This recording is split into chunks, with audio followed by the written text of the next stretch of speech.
Welcome YouTube, welcome Spotify to the next edition of the Goldenrod Challengers League podcast. Myself, SpartanTano, is here with ChaoticEspeon. How are you doing today, buddy? I'm good, man. I'm feeling pretty zen. I've got my coffee. I've got my Sableye hoodie on. It's a good day. Coffee, bro. It's like 20 to 11 at night. Coffee calms me down, man. It's cool. Helps me sleep. Yeah, that's valid. That's valid. So yeah, we've had an interesting week of games. We're going to be giving you a season standing update as well today, which is going to be exciting. Me and Chaos are going to go through a supporter tier list because it is just me and Chaos. We do have Swolechew on the screen if people are able to watch on YouTube. So yeah, they're not really going to have much of an input though because unfortunately they've been popping too many muscles at the gym and they can't speak anymore. So it's just going to be me and Chaos for this one. So yeah, we're going to go through a supporter tier list because it's probably the least amount of mons in the game. Although we've just counted it up and I think Speedsters now have the least amount of mons in the game. So I'm going to scream and shout about that on Twitter later next week. So keep a lookout for that one. And then yeah, we'll have a review of next week games and where we're going to predict them to be. But let's crack on. We're talking about last week's games, mate, because we had Casa Flatter having their first set of games streamed on the Twitch, and boy, they had an amazing showing. I was casting those alongside yourself and Kuro, and whew, I gotta say, buddy, or was it Robo? No, it was Robo, right? I don't know. It's all the weeks are blending into one, mate. But they were amazing. How well have they fit into this tournament? Insane. We didn't know what to expect. Obviously, they'd been recommended by plush keepers, and their sort of recommendation was, they took a game off us, which was okay. A lot of teams have been taking a game off you in all due respect, so we didn't really know what to expect from them, but they came flying out the gates and they took down probably the top two teams in the league up until that point in Misfits and OG. But yeah, massive upgrade on the team that they've replaced. So, because again, another really quality EU team that not many people have heard of, and they're going to get to show what they're made of in the next couple of weeks. Yeah, that's it. So it's kind of like showcasing what they're capable of as a new team in this EU scene, mate, which is amazing. They were genuinely, I said it on the cast, I was really impressed with how they played. They were so aggressive and so dominant. I mean, they came out swinging. They did take 2-1 against Misfits and Oblivion Gaming, two of what we considered to be the strongest teams in this league. So they still managed to get 1 point on the board, did Misfits and Oblivion Gaming, mate. But taking 2 games from them two teams is huge, and we'll see it later on, chat, when we have a look at the standings. It's a little bit bizarre that, you know, they've come out and they're doing pretty damn well against, like, Oblivion Gaming were well ahead in that group. I know Misfits had a couple of games that they needed to catch up on, and boy, have they managed to do that. But I think Casa Flatter's really been the only challenge both of those teams have come up against recently. Yeah, 100%. And it was just how comfortable they were in both sets. Like against Misfits, obviously the game Misfits won, they deserved to win and they looked very comfortable themselves. But the games against OG, Casa Flatter were just a level ahead, which was weird considering when we saw OG playing 2 sets back to back, it was like complete opposite. Like they looked miles ahead of anybody else that we'd seen so far in the league. But yeah, Casa Flatter jumping in, they've just upset the apple cart a little bit. Yeah, which I love. I'm a massive fan of that. But I mean, that's another thing you've just pointed out there, mate. They played 2 sets back to back, and we know how tough that can be. I mean, Oblivion Gaming did it, and they lost a game or so. So that's a really tough thing to do, especially when you're just coming into the league for your first week, really. So huge shout out to that team. You've really smashed it. You've impressed us. You've impressed the other teams as well. You will have a target on your back because of how well you've played. So GG's to you, and I'm excited to see how this is really going to shape up coming into these next weeks, because nobody's going to take this one sitting down. All these teams are so close. It's going to be a full-on out battle until the end of this season. That's what I love to see, mate. So yeah, we'll have a look at that. I love seeing how close the two other teams are in both groups. It just kind of shows that we split the teams kind of spot on, because both groups are super close. There's barely anything in it, and anyone can still qualify for that top 4 at this point. is great to be a part of and great to spectate.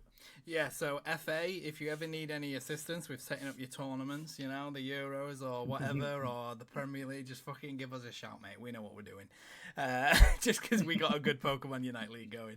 So yeah, we'll have a look at the next week's games later on, chat. We've got an updated stand-in for you, and I've got to say, it's looking very, very interesting. So stick around for that. We'll make you watch the tier list or listen to the tier list before we do that, though. So let's move over to the browser. We'll wrap it up and we'll go through that one. Now, we're just going to be doing supports. Obviously, I'm not a support player, but I do have a support main next to me, ChaoticEspeon. So I'll kind of take your lead on this one, buddy. I'll give my inputs on how it feels to play against them, but outside of that. So, Sableye, mate. Where do you want to whack the Sableye?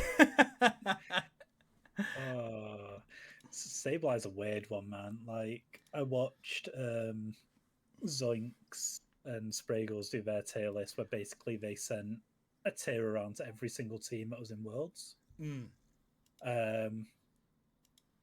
And like they basically got all the players from the Worlds teams to vote on where they thought Mons were in the tiers, and Sableye was literally the only Mon that had a vote in every single tier, top to bottom. It just depends whether you've got a decent Sableye on your team or not. For me, I think it's probably got the best CC in the game. But without being too biased, because I think anyone who knows me knows I'm the biggest Sableye nerd going. I'll put it in the B tier just to be safe. Okay, I think that's valid. I think, yeah, as you said, you can make arguments for really any tier, but I genuinely don't think you can put it any lower than B, mate. I think I'm with you. I mean, I don't play these ones, but I think it has the best CC in the game. I think it tanks a surprising amount of damage, and I think you can do so much stuff on Sableye that, me personally, not playing it, but playing against it, I would be putting it in the A tier. So we'll follow what you're saying, mate, and whap it in that B tier, but I'm with you. I if anyone puts it below that, they don't understand Sableye, in my opinion. So yeah, let's move on to Blissey then, the pink blob, the only one that realistically does a lot of direct healing. Where do you want to throw this thing? Blissey's tough to play. I think it changes like pretty much month to month. It swaps. I think it swaps positions with the one that it's currently just sat next to, nice and snugly in that little line there, Eldegoss. I think Blissey right now, just because of how centralized the meta is around melee mons, I think Blissey's up there in the S tier. Obviously, the direct healing's huge. The option to stun with Egg Bomb is nice, but the ult is 100% game changing. That's the main thing it has over Eldegoss right now. Yeah, that's entirely the thing, isn't it, mate? That ult can change team fights. It's incredible. So yeah, I'm with you. Eldegoss itself, I feel like, is still pretty decent in the meta, though. When you can't get a Blissey, you're going to go for an Eldegoss, realistically. It pairs so well in the top lane, right? I absolutely love LD. It's probably one of the best supports early in the game. If you give it a red buff and just A-press, yeah, top laners, that's kind of it. Especially this new item, Goal Hacker. If you're with like another top laner that has a lot of burst damage early, or a lot of attack speed, like a Garchomp or even a Mewtwo or a Zacian, you can just chase people back to their pad, pop the Goal Hacker, and they've got absolutely nowhere to run. But it's like you said, you want to pick one of Blissey or LD. Yeah. And if you can't get Blissey, you take LD, which, yeah, I'd see LD kind of V8 her. Yeah, I think that's a good place to put it, mate. That's exactly what I was thinking. Like, Blissey is better in that sense, so I think just underneath, that makes a lot of sense. Now, this next thing, bro, I have a lot of love lost for Comfey, chat. I freaking hate this mon with a burning passion. I know it's cute and all that, and people love how cute it is, but I just think it enables so many ridiculous shit in this game that it needs yeeting out of it. And it's just the mon itself isn't even genuinely that good, but the stun it gets is just fucking so frustrating when you're trying to run away from whatever it's attached to. It enables these ridiculous mons that it is the most frustrating mon that I come up against. So where do you want to put it in the tier list, though, mate? Because I don't know, like, people have the opinion of Comfey isn't actually that good. It's just that it enables a lot of people. I fucking love playing Comfy. It's one of it's one of the most fun ones to play. Like, there's this weird common misconception where if you pick Comfy, you can just go fuck off and go have a cup of coffee or something and just latch on to someone and just click one button all game. That's kind of what bad Comfies do and what Comfies Yeah. that lose games do.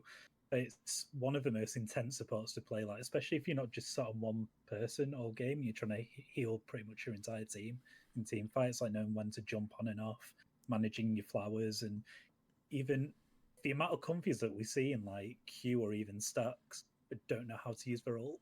Yeah. And don't know if they get like a massive boost for healing, like Yeah. from the Grasshopper ult. It's crazy. But that being said, it is below Blissey, it's below LD. You kind of have to pick certain mons to get the best out of it. Yeah. It's kind of like Sableye, like you need to build a team around that mon to get the best out of it, rather than just slotting it on any team and it's good. So I'd put it B next to Sableye. Yeah, I think that makes sense. So, yeah, I mean, the thing is with that mon, I just feel like you do have the people that are really good at it, and you know, in the sense that they'll hop off, they'll drop damage, they'll get onto other people, they'll heal them, or you just have people that are just sat there. I really want to leave it in that D tier, but we'll move it up to the B tier. Now, Hooper, this is probably the support that, at least in tournament play, will always either get banned or picked up. Anytime it's available, mate, it will always be picked up. And I think the rotations and that Unite move are just uncomparable. I think that puts Hooper into a league of its own, whether the rest of the mon isn't that good or whatever, but what that can offer in that alone is enough to make it uncomparable for me. So Hooper, so with Sableye, you can control a game for the first 3 or 4 minutes, like you're the most terrifying mon on the field for that period of time.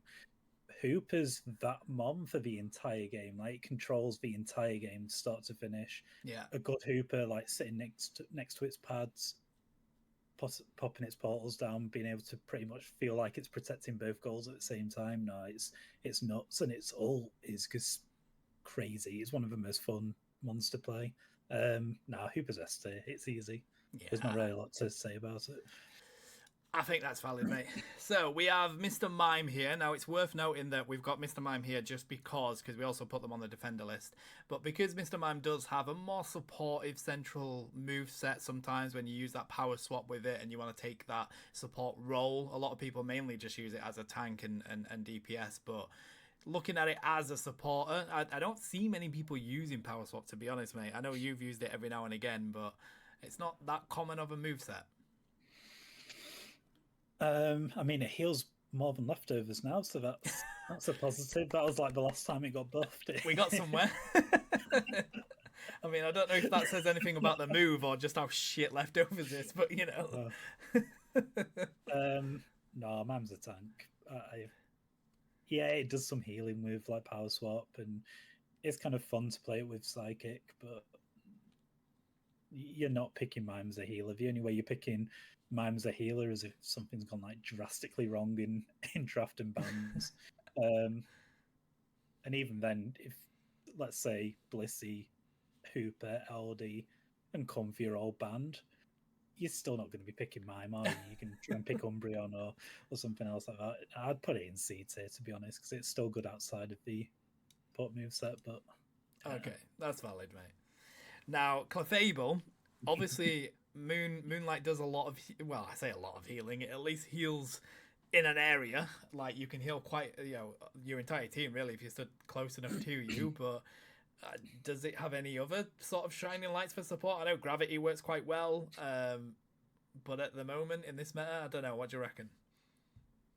Clefable's funny. Like, it's meant to be good in melee heavy metas, but we're in a melee heavy meta now, and no one wants to use Clefable because it's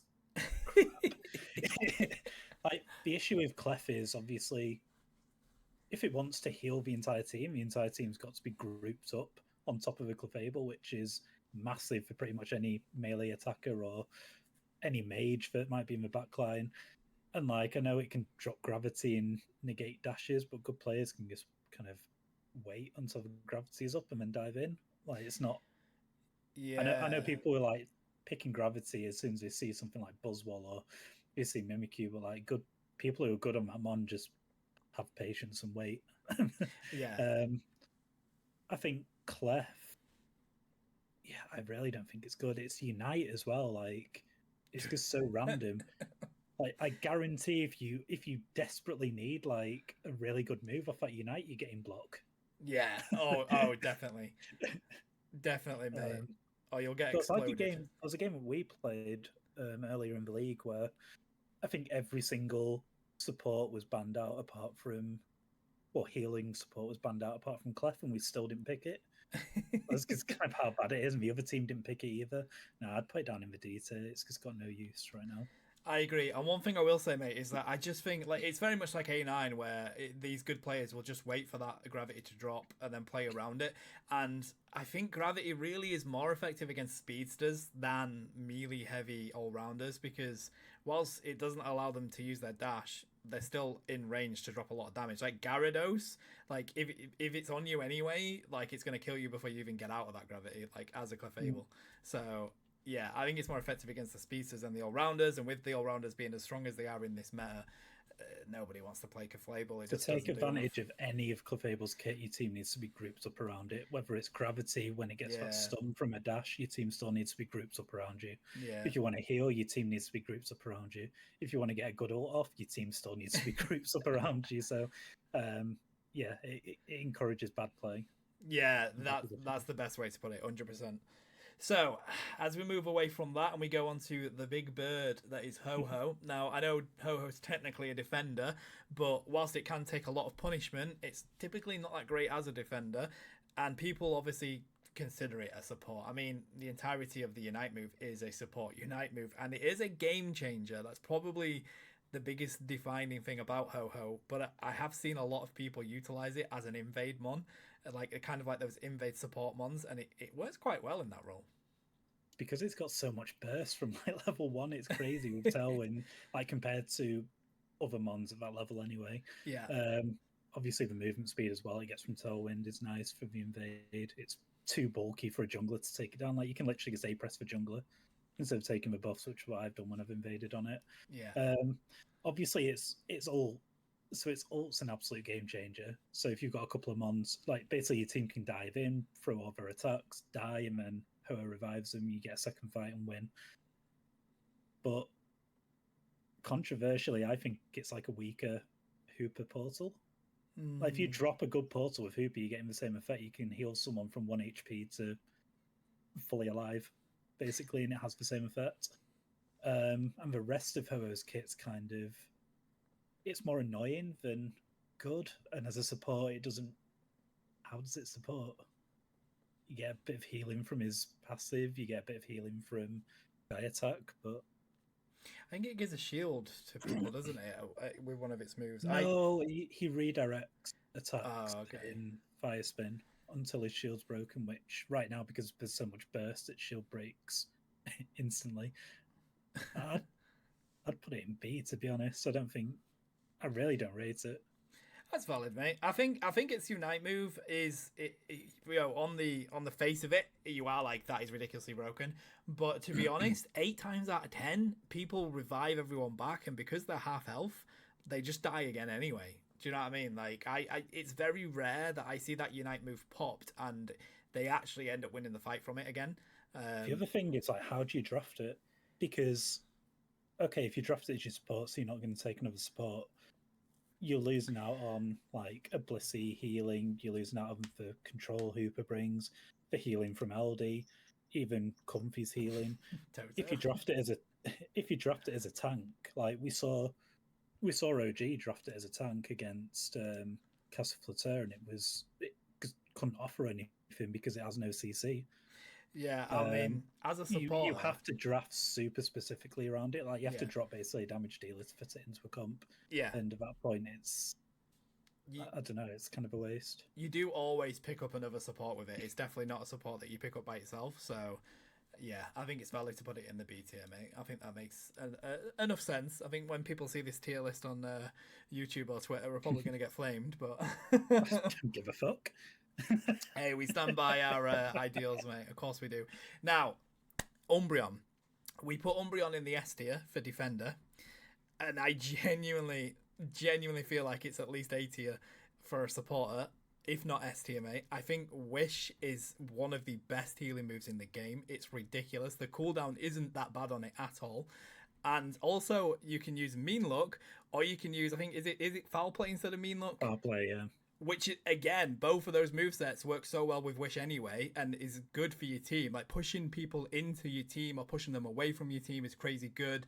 Mean Look, obviously, shutting down some sort of speedster or whatever that's diving. I just think it's so fucking good, mate. The Unite move as well is just genuinely one of the best in the game. It's got a good power spike. It's fantastic early game. I don't know. Even as a support outside of being a defender, I still think it's extremely good. It's got, like, elements of both Blissey and Eldegoss to it. So obviously it's got the stuns from LD. It's got the dashes of like a Sableye with its CC. It's got the healing potential of a Blissey. Now I love Umbreon as a support. I won't go as far as S tier because obviously if you want to support, you're picking Blissey or you're picking Hooper. Yeah. I mean, obviously if you're not getting either of those, you probably go for LD. Like if I was an A- tier, we'd put Umbreon there, but I'll throw it in the A tier. Like I think that's valid, so good, man. I think it's so versatile as well. Like you can literally just draft Umbreon regardless. It's like it's one of the mons that you can basically pick first because it's such a safe pick. Because it doesn't matter what your opponent's picking into it, you've got good options. Yeah. Like, if there's things that can be trapped by Mean Look, then yeah, you go for Mean Look.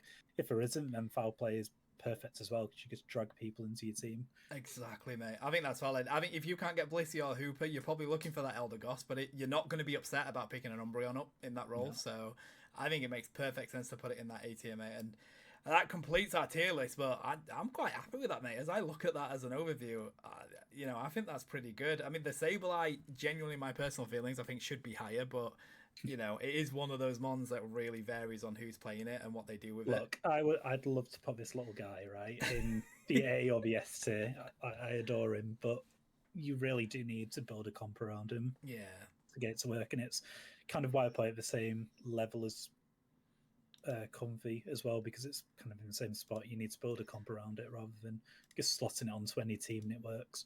Yeah, well, I think that's very humble of you, mate, as a Sableye player and wearing a Sableye hoodie at the moment. I think that's very humble of you. So, all right, guys, that is the support tier list. Let us know in the comments what you think of it, or whether you think we're rubbish and we don't know what we're talking about.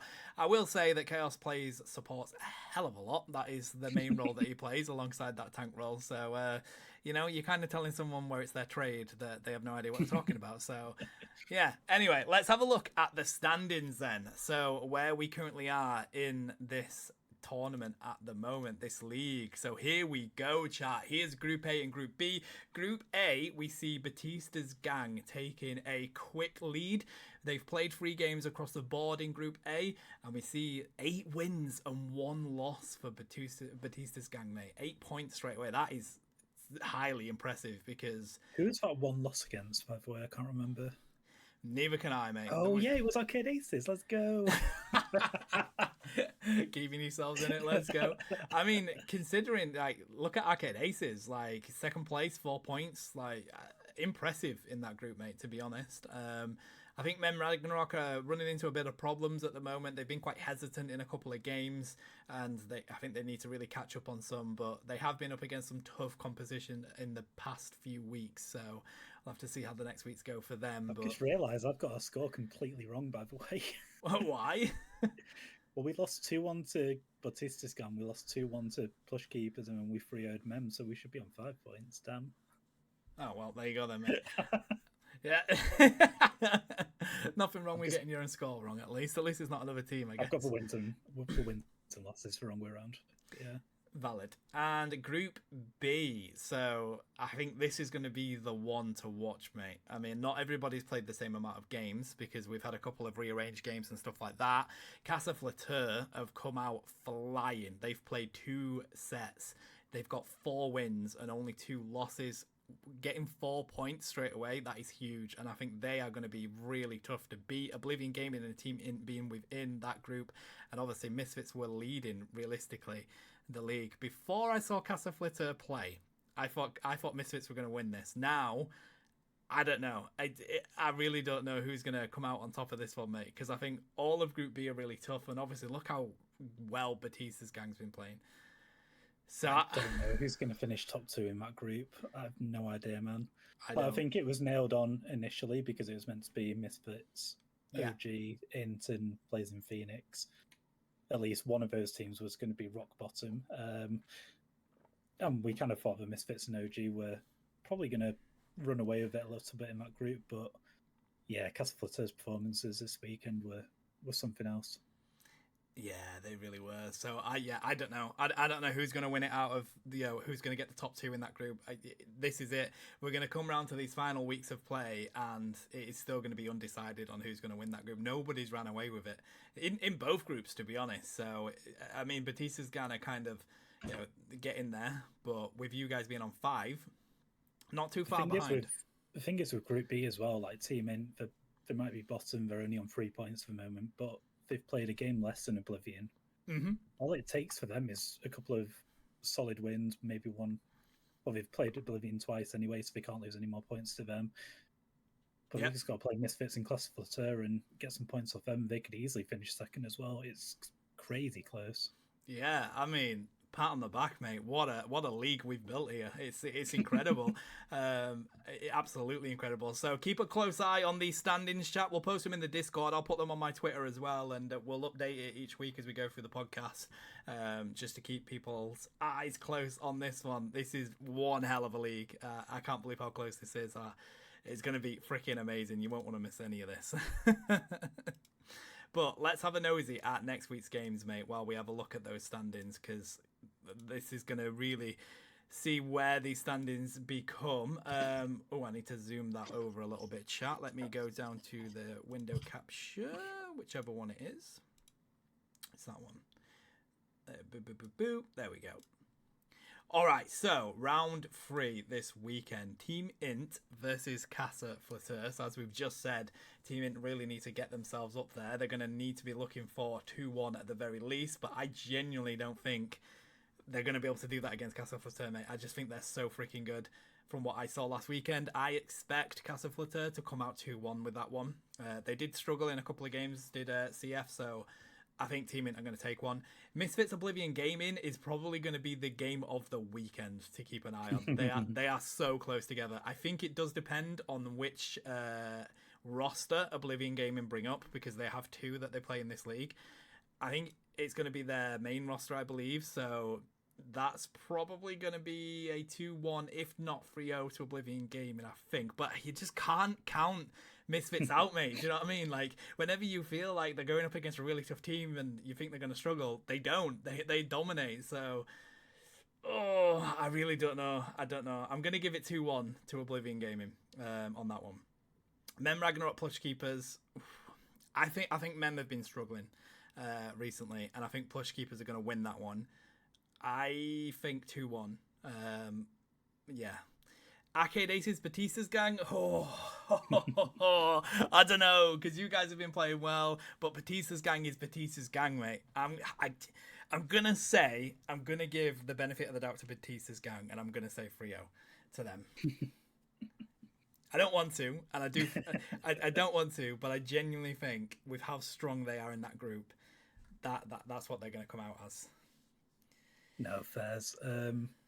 So yeah, the Saturday, so Team Int versus Casa Flutter.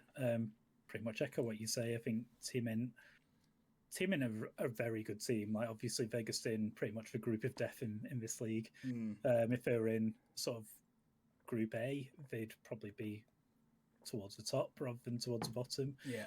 But Casa Flutter, they've come in and they've looked super impressive. Like, obviously taking down Oblivion and Misfits last weekend was crazy, and the style in which they did it.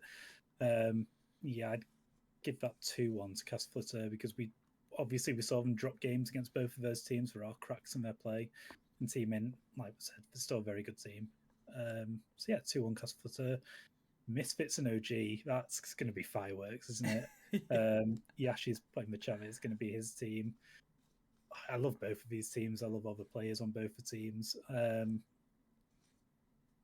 It's so tough, because It's like seeing your two sons like battling out, and you have to pick one of them to win, mate. Because they are honestly two of my favorite teams in the Liga, but in the EU region. So, the thing is, I know how strong OG are, yeah, but Misfits, like you said, you just can't count them out. Like they've just been something else this league. Like they've been performing well above what we expected. I think it's going to be decided pretty much on that top lane, perhaps between I'm guessing Korra and Yashi. And Korra's an incredible player, but Yashi's, I think, he's probably a step, maybe one step below sort of like the pro levels. Like he's that good. Yeah, I think based on that alone, I'd probably put 2-1 to Oblivion. valid. Then Mem and Plush Keepers, yeah, like you said, Mem have been struggling a lot recently. Obviously, getting 3-0 by us wasn't ideal, but they're so hesitant around like the Ray fights. If they can kind of snap out of that, then they've got a good chance because they're kind of like us in some senses. Like for 8 minutes, they're really solid, and then it just collapses around Ray. So it's something that I can definitely empathise with. If they can snap themselves out of it, they can definitely take some points off Plush Keepers here. Yeah, I'm going to give them a 2-1. I reckon they can do it. Yeah. I guess to be different from you as well. And then, yeah, Arcade Aces, Bautista's Gang. You know, we played Bautista's Gang, I think, with our first game, and we felt it was close. Yeah, no, we felt pretty comfortable against them, and it was only a 2-1. I think we can do it if we play the way we've been playing against Mem, where we played against Plush Keepers, even though we did lose that set. I think we can do it. I think I'm going to go 2-1 to us. I'm going to be confident for once. Let's go, mate. Let's go. I'm hyped for that. I'm going to keep a close eye on that. If you listen to this every single week, I always predict us to like lose 3-0 or 2-1, like quite comfortably. But no, I'm feeling good. I love it, mate. Hyped for it. What a weekend of games we have, chat. It's going to be an absolute belter. Unfortunately, I'm not going to be there. I'm casting the Unite Europe Cup over on Gatlu's channel. So come say hi. Give me some hype in the chat. That'll be awesome to see. But you will see Rosander and Bida Pig casting on the Sunday, actually. And it's going to be Chaos and Robo casting it on the Saturday. So spread some love in the Goldenrod Press Twitch because we are pulling the stops out for this league. It takes a lot for us to get this league together. It's obviously literally just me and Chaos that manage this entire thing. Who you see on this screen right now or who you hear in your ears are the people that create this thing, and that is it. That's where the buck stops. So mate, I swear we're just talking and thinking about this league like 24/7. Like, it's crazy. Literally. So when we don't upload like a stand-ins, calm down. It's coming. Yeah. We do also work full time outside of this, guys. So please do remember that. We definitely give it our all, but it takes quite a lot. But it's a blast, honestly. We love doing it, and I think we'll definitely continue to do so in the next years to come. Absolutely. It's been great, mate. And we take learning away from this, to be honest, and yeah, we'll move that into next year's games, but it's been a blast. Obviously, to win this, you will get a trophy that I still need to order, but we'll get physical trophies that we'll be sending out to the winning team. You'll all get one each on that team. So, yeah. But that's the money bags ton over here, commissioning trophies. Let's go. Hopefully, it's not Oblivion Gaming, because that'll be like, Solid. what, 10 fucking trophies or something? Because they got 2 gold, monsters. 24 carat. Definitely not, guys. I do not. Send him a Rolex each. It's all good. I'm just going to send you like a certificate with like a little one of those little handwritten on a piece of toilet roll or something. Like, good job. Yeah, but no, we will. We'll definitely get a. If it's OG, I will sponsor it partly. I'd appreciate that, Yashi. You have so many. I mean, 2 rosters is just ridiculous, mate, for me to get trophies for. But hey, either way, yeah, you'll be very close to it. And genuinely, yeah, we'll get some together, and then we'll continue into the next year with this. But it's just a blast. Yeah, I just wanted to get out that like it is a lot for me and Chaos to put together, but we genuinely enjoy doing it. So we'll make sure that we continue to do so. But that, I believe, is going to be it for this episode of the podcast. It's been decent, actually, mate. About 40 minutes, just you and me, and we got a tier list in there as well. No fucking about, mate. Bish, bash, bosh. That's what we like to do. We need to get. It's when we do the all-rounder tier list. That's gonna be interesting. Yeah, we're definitely gonna have to make that like. We might need to bring somebody in who plays all-rounders, because I don't play all-rounders. I don't touch them. You don't want me to touch them. I mean, if I'm in your team, you do not want me on all-rounders. We got the guy in chat, right? And like we got the guy in chat for it. Yoshi's here. Yeah. I mean, yeah, I'd probably say 4 or 5 all-rounders to 3 or 4 all-rounders to a comfortable, to a quite comfortable level, but there's quite a lot of all-rounders, so yeah, we'll probably get somebody in for that one. Attackers, I'm quite comfortable handling. I think we've already done that anyway, haven't we? Speedsters is the next one, which me and Robo cover. So yeah, we'll need some assistance with the all-rounders. So if anyone wants to come on to the podcast as a guest for the all-rounder tier list, give us a shout. But yeah, that is going to be it from us today. So I'm SpartanTano, my colleague here, ChaoticEspeon, and we have Swolchew in the corner over there. But have a good morning, afternoon, evening, wherever you are, guys, and we will catch you on the next one. Mwah.